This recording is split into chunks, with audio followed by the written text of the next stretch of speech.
Thomas the Tank Engine loves his branch line.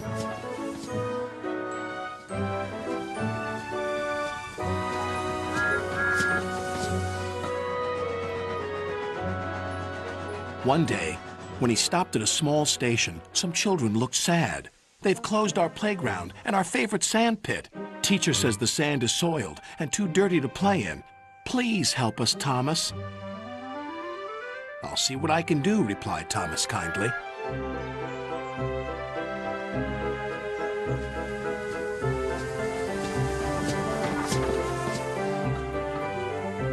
Thomas hoped things weren't quite as bad as the children had made them out to be.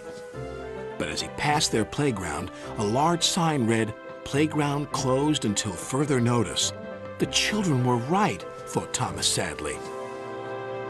He puffed into the yards and was just about to tell the other engines about the playground when Percy rushed in.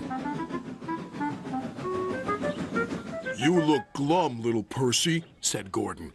Sir Topham Hatt told Driver that he's using Harold to show a visitor the island instead of using any of us engines. "Despicable," said Gordon. "Disgusting," snorted Henry. "Engines are meant to take visitors around our island, not that whirlybird thing," James exclaimed. Gordon was the first to see Harold.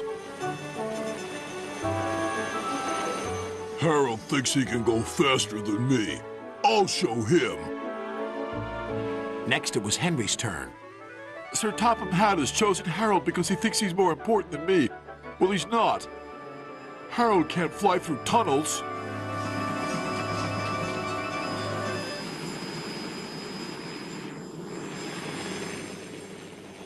Percy stopped by a signal on his branch line near a field where sheep were grazing. Harold hovered for a while, then buzzed away. "I know what he's doing. He's counting sheep." And Percy puffed along his line, feeling much better about things.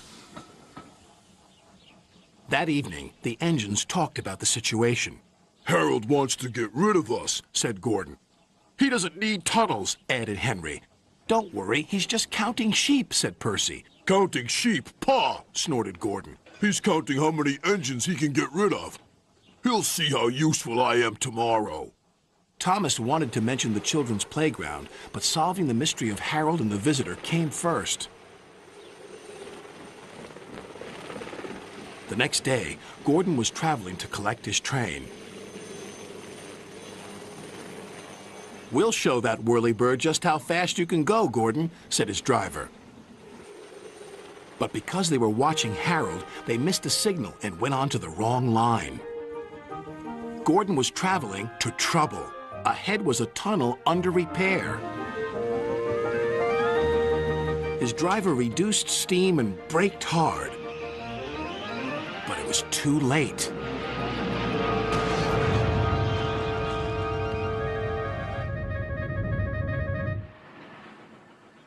Later, Thomas pulled Gordon clear with the breakdown train. Sir Topham Hatt spoke severely to Gordon's driver.